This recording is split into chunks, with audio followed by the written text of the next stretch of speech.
Bismillahirrahmanirrahim. Assalamualaikum warahmatullahi taala wabarakatuh. Salam sejahtera dan selamat tengah hari kepada seluruh warga Malaysia. Berdiri bersama dengan saya adalah Datuk Dr. Rohaizat, Dr. Nurhayati Rusli, Datuk Dr. Chong Chi Kiong dan Dr. Hisham Shah. Kementerian Kesihatan Malaysia ingin memaklumkan bahawa terdapat 59 kes yang telah pulih dan dibenarkan discharge pada hari ini. Ini menjadikan jumlah kumulatif kes yang telah pulih sepenuhnya daripada jangkitan COVID-19 dan telah dibenarkan discharge daripada ward adalah sebanyak 5,571 kes, iaitu bersamaan dengan 80.8% daripada jumlah keseluruhan kes. Sehingga 17 Mei 2020 jam 12 tengah hari, terdapat 22 kes baru yang telah dilaporkan. Oleh itu, jumlah kes positif COVID-19 di Malaysia adalah sebanyak 6,894 kes dan jumlah kes aktif dengan kebolehjangkitan COVID-19 adalah 1,210 kes. Ingin dimaklumkan bahawa daripada 22 kes baru yang dilaporkan, 5 adalah kes import yang mendapat jangkitan di luar negara. Manakala 17 kes adalah penularan tempatan di mana 9 kes adalah bukan warga negara Malaysia. Sehingga kini terdapat 13 kes positif COVID-19 yang sedang dirawat di unit rawatan rapi dan daripada jumlah tersebut 7 kes memerlukan bantuan pernafasan. Daripada maklumat terkini yang dilaporkan ke CPRC Kebangsaan, dimaklumkan bahawa tiada kes kematian berkaitan COVID-19 setakat ini. Justru jumlah kumulatif kes kematian COVID-19 di Malaysia kekal sebanyak 113 kes, iaitu bersamaan dengan 1.64% daripada jumlah keseluruhan kes. Adalah dimaklumkan bahawa Kementerian Kesihatan bimbang dan khawatir melihat peningkatan pergerakan dan perjalanan individu merentas negeri, terutamanya menjelang perayaan yang bakal tiba. Seperti yang telah diumumkan oleh Yang Berhormat Menteri Kanan Kluster Keselamatan, pemeriksaan yang telah dijalankan oleh pihak polis Diraja Malaysia pada 15 Mei 2020 mendapati bahawa sebanyak 508 kenderaan telah cuba merentas negeri atas alasan mau pulang ke kampung. Jumlah ini telah meningkat pada 16 Mei 2020 iaitu kepada 1,248 kenderaan yang cuba merentas negeri untuk pulang ke kampung. Mereka telah diarahkan berpatah balik oleh PDRM. Kementerian Kesihatan menghargai usaha dan terima kasih atas tindakan penguatkuasaan oleh PDRM bagi memastikan pematuhan masyarakat kepada syarat-syarat PKPB terus kekal tinggi. Ini penting supaya orang ramai tidak menyalahgunakan kelonggaran yang telah diberikan oleh kerajaan. Sehingga 17 Mei 2020, sebanyak 971 kes positif COVID-19 iaitu bersamaan dengan 14.1% telah mempunyai sejarah merentas negeri. Tambahan pula, sebanyak 18 kluster daripada jumlah keseluruhan 49 kluster yang pernah dicatatkan di Malaysia juga adalah berkaitan dengan aktiviti merentas negeri. 10 daripada kluster-kluster tersebut adalah masih aktif setakat kini. Kes-kes positif COVID-19 yang berkait rapat dengan aktiviti merentas negeri adalah amat membimbangkan sekiranya ia terus-menerus berlaku walaupun selepas penguatkuasaan Perintah Kawalan Pergerakan Bersyarat. Masyarakat harus berwaspada semasa tempoh perayaan yang bakal tiba kerana ini mungkin menjadi pemangkin kepada penularan jangkitan COVID-19 ke kawasan-kawasan yang kini telah mencapai status zon hijau.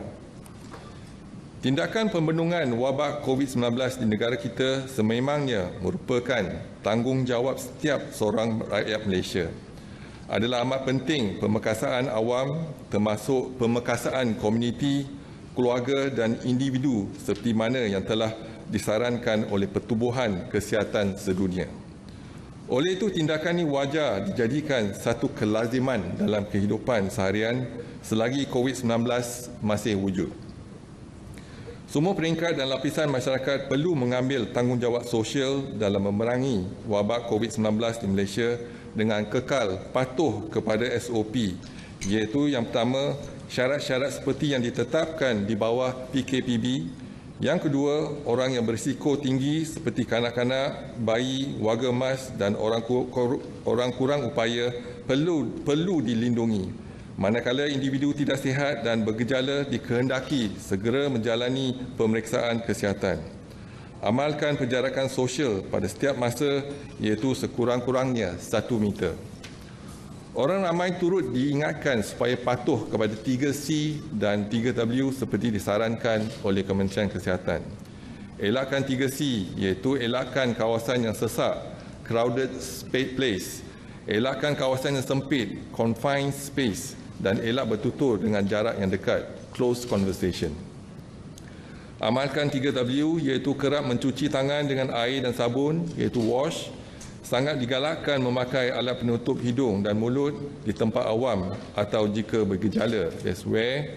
Dan warn, iaitu amaran daripada Kementerian Kesihatan yang lebih berkonsep kepada peringatan seperti elak bersalaman dan bersentuhan, amalkan etika batuk dan bersin, sentiasa lakukan aktiviti disinfeksi, duduk di rumah dan hanya keluar sekiranya ada urusan penting sahaja, dan dapatkan rawatan segera jika bergejala. Kementerian Kesihatan akan terus memantau perkembangan kejadian jangkitan di dalam negara dan juga luar negara melalui maklumat yang diperolehi daripada pihak Pertubuhan Kesihatan Sedunia. Orang ramai akan sentiasa dimaklumkan sebarang perkembangan terkini mengenainya. Begitu juga kementerian akan memastikan langkah pencegahan dan kawalan yang sewajarnya adalah dilaksanakan secara berterusan. Seterusnya dimaklumkan laporan kluster COVID-19 di kawasan Perintah Kawalan Pergerakan diperketatkan sehingga 17 Mei 2020 melibatkan hanya satu lokaliti. Lokaliti tersebut ialah kawasan pasar Jalan Osman di daerah Petaling, iaitu bandar Petaling Jaya. Tiada pertambahan kes dicatatkan hari ini dan jumlah kes positif adalah 28, melibatkan 2 kes di luar kawasan PKPD. Ia juga melibatkan 21 bukan warga negara. Yang kedua ialah kluster perhimpunan di Masjid Seri Petaling. Setakat ini 38,911 kes telah diambil dan disaring, dan yang jumlah kes positif adalah 2,375, iaitu ada pertambahan 11 kes melibatkan 5 generasi. Seterusnya, saringan COVID-19 di 370 sekolah tahfiz dan madrasah sehingga 17 Mei 2020.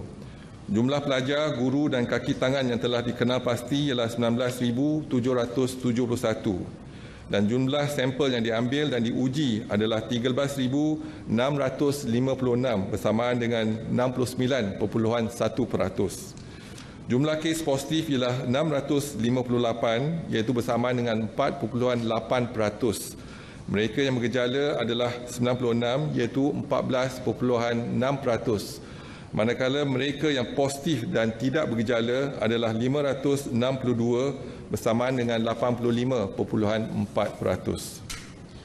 Seterusnya, laporan warga negara Malaysia yang pulang dari luar negara dari 3 April hingga 17 Mei 2020 melibatkan sejumlah 36,900 individu dan 28,984 telah selesai tempoh kuarantin, iaitu tempoh selama 14 hari. Dan jumlah kes positif setakat ini adalah 369 kes, iaitu ada pertambahan 4 kes. Masing-masing satu kes daripada United Kingdom, Amerika Syarikat, Mesir dan India. Seterusnya, laporan COVID-19 di 350 pasar sehingga 17 Mei 2020. Dan jumlah peniaga dan lain-lain yang telah dikenal pasti adalah 37,133 individu. Dan jumlah yang disampel dan diuji adalah 29,594 bersamaan dengan 79.7%. dan kes yang positif ialah 259, iaitu bersamaan dengan 0.9%. Dan 28, iaitu 8% buah pasar telah dikesan positif. Seterusnya, laporan kluster COVID-19 yang masih aktif di Malaysia sehingga 17 Mei 2020, iaitu yang pertama ialah kluster Kampung Sungai Lui. Ada pertambahan 3 kes menjadikan jumlah kes keseluruhan ialah 187. Yang kedua ialah kluster Pasar Caukit. Ada pertambahan 2 kes menjadikan jumlah kes 81. Dan yang ketiga ialah kluster Pudu. Ada pertambahan 1 kes menjadikan jumlah 33 kes. Seterusnya dimaklumkan iaitu ujian untuk bukan warga negara, saringan telah dilaksanakan untuk 26,425 dan mereka telah diuji. Yang positif adalah 1,307 bersamaan dengan 4.9%, dan 458 bukan warga negara masih dalam rawatan, iaitu 35%. Dan mereka yang telah dimasukkan di ICU adalah 3, iaitu 0.7%, dan melibatkan 4 kematian, iaitu 0.3%. Seterusnya dimaklumkan keupayaan harian makmal COVID-19 setakat 16 Mei 2020. Kapasiti maksima yang telah dicatatkan ialah 27,233. Dan semalam kita berjaya melaksanakan 23,860 daripada 23,860 sampel daripada 45 makmal, iaitu bersamaan dengan 88%. Dan saya seterusnya membuka kepada soalan dan pertanyaan. Dipersilakan. Assalamualaikum. Saya daripada RTM. Datuk, kalau diikutkan minggu ini merupakan minggu terakhir berpuasa dan orang ramai akan berpusu-pusu keluar untuk membeli keperluan Aidilfitri meskipun kita masih lagi di bawah PKPB. Jadi terdapat kawasan-kawasan yang menjadi tumpuan, termasuklah di Jalan Masjid India yang baru saja bebas daripada PKP diperketat. Mungkin KKM boleh kemukakan saranan untuk memperketatkan lagi enforcement, sebab Datuk, kita tidak boleh semata-mata mengharapkan kepada disiplin sosial dan pematuhan SOP. Enforcement juga begitu penting untuk pastikan orang ramai mematuhi undang-undang di bawah PKPB. Begitu juga dan satu lagi, pergerakan merentas negeri. Kalau diikutkan jumlah dia begitu tinggi dan kita tahu 18 kluster daripada jumlah keseluruhan 49 kluster juga dicatatkan berkaitan dengan aktiviti merentas negeri. Mungkin sudah tiba masanya enforcement perlu diperketatkan lagi. Terima kasih. Terima kasih. Jadi sekarang ni kita dah ada SOP telah dikeluarkan oleh Kementerian Kesihatan, dan apa yang pasti ialah kita kena patuh kepada SOP. Dan kalau SOP tak dipatuh, jadi kita mungkin akan jalankan penguatkuasaan. Dan perkara ini kita akan bincang bersama di mesyuarat MKN, dan tindakan ialah tindakan bersepadu, bukan hanya Kementerian Kesihatan tetapi dengan pelbagai agensi, dan melihat bagaimana kita dapat menguatkuasakan kepatuhan kepada SOP tersebut. Jadi perkara ini memang merisaukan dan membimbangkan Kementerian Kesihatan.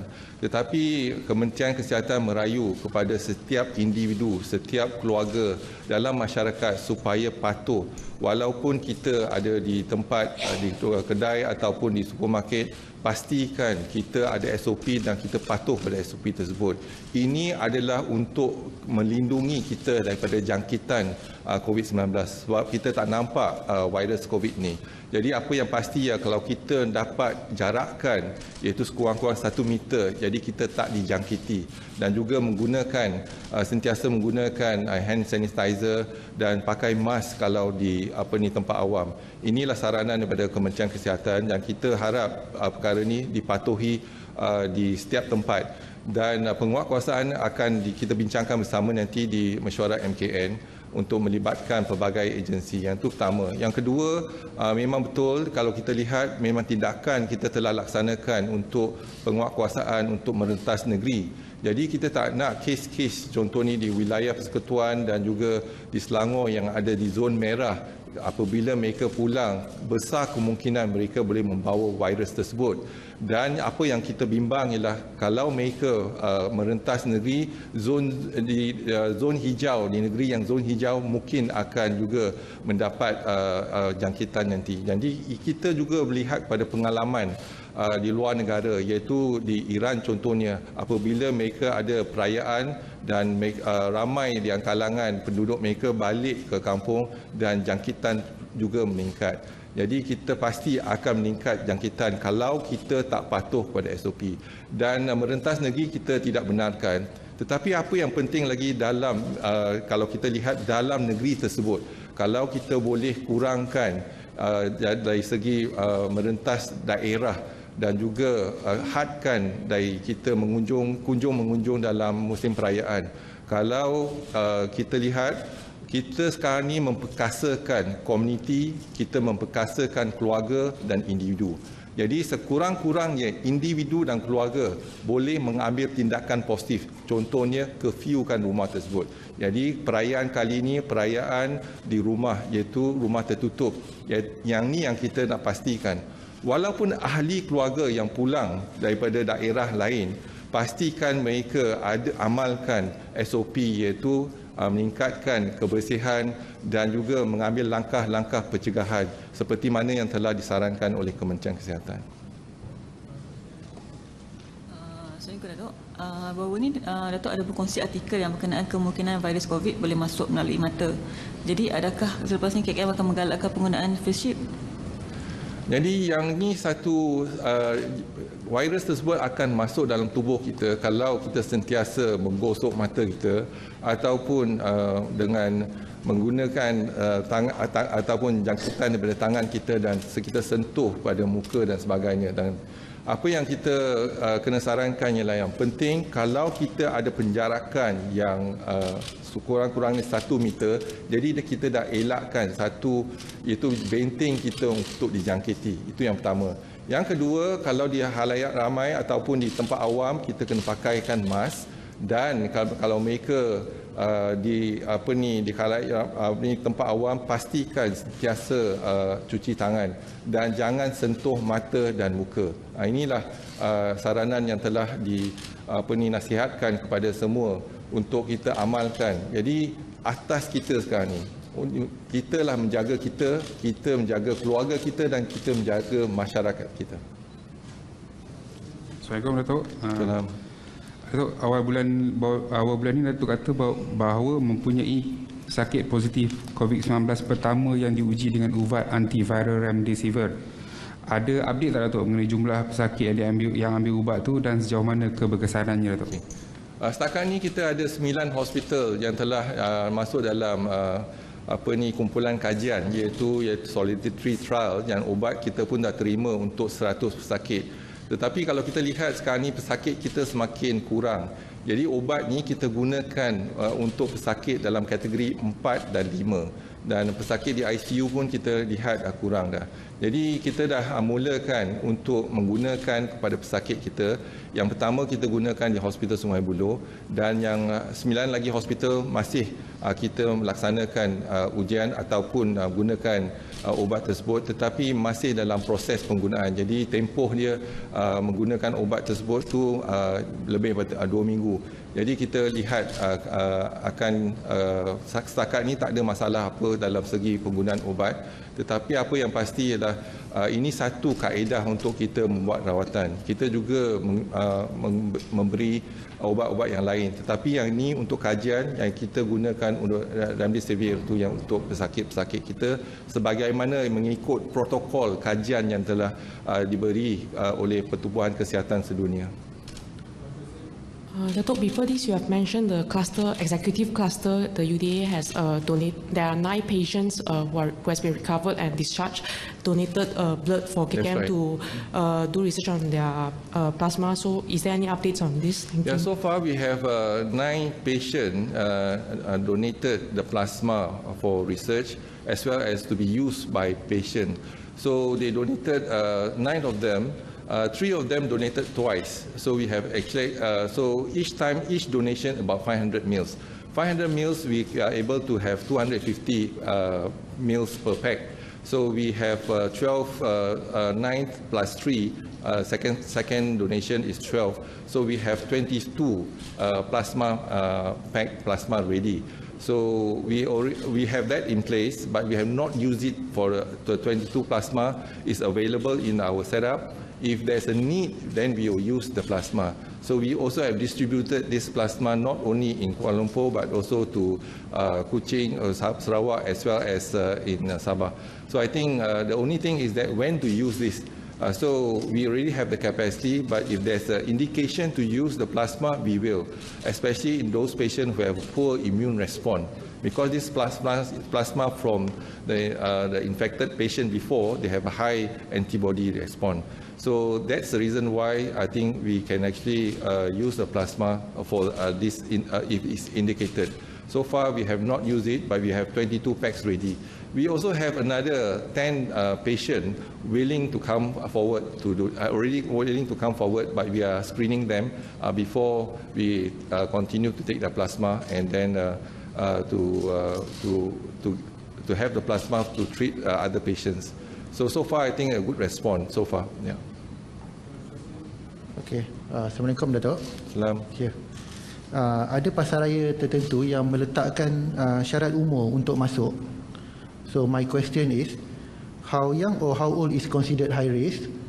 The second question is it appropriate for businesses to ban senior citizens from entering their premises?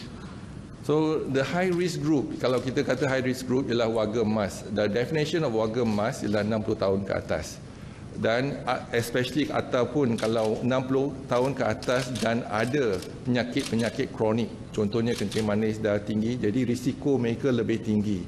Dan untuk kanak-kanak ialah bawah 12 tahun. Kalau kita lihat di hospital pun, kita tak benarkan membawa kanak-kanak 12 tahun ke bawah datang ke hospital.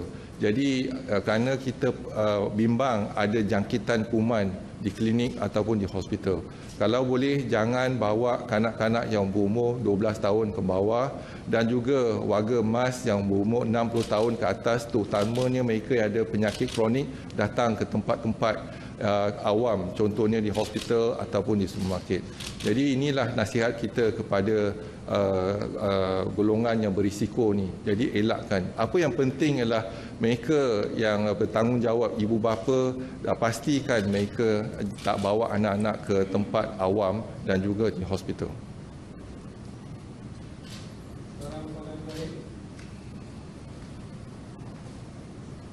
Assalamualaikum Datuk. Semalam Datuk ada mention MP, pasal MP yang dah buat saringan kan. Jadi mungkin Datuk boleh share keputusan penuh MP yang dah buat saringan. Terima kasih. Setakat ni kalau kita lihat jumlah yang telah dikenal pasti adalah 960, iaitu MP dan warga kerja di Parlimen 960. Tetapi yang hadir untuk saringan dan ujian ialah 950 dan kita juga telah dapat keputusan untuk 948 negatif dan 2 masih pending, mungkin kita akan dapat keputusannya petang ni, dan 10 tidak hadir, iaitu 10 tidak hadir, 8 adalah warga kerja di Parlimen dan ada 2 MP kerana mereka telah sedang dikuarantinkan kerana ada kontak rapat dengan pesakit yang positif. Jadi setakat ni ialah yang 2 pending pun negatif. Jadi 950 semua negatif. Jadi daripada 960 yang telah dikenal pasti, 950 adalah negatif dan 10 tak hadir untuk melaksanakan saringan termasuk 2 MP.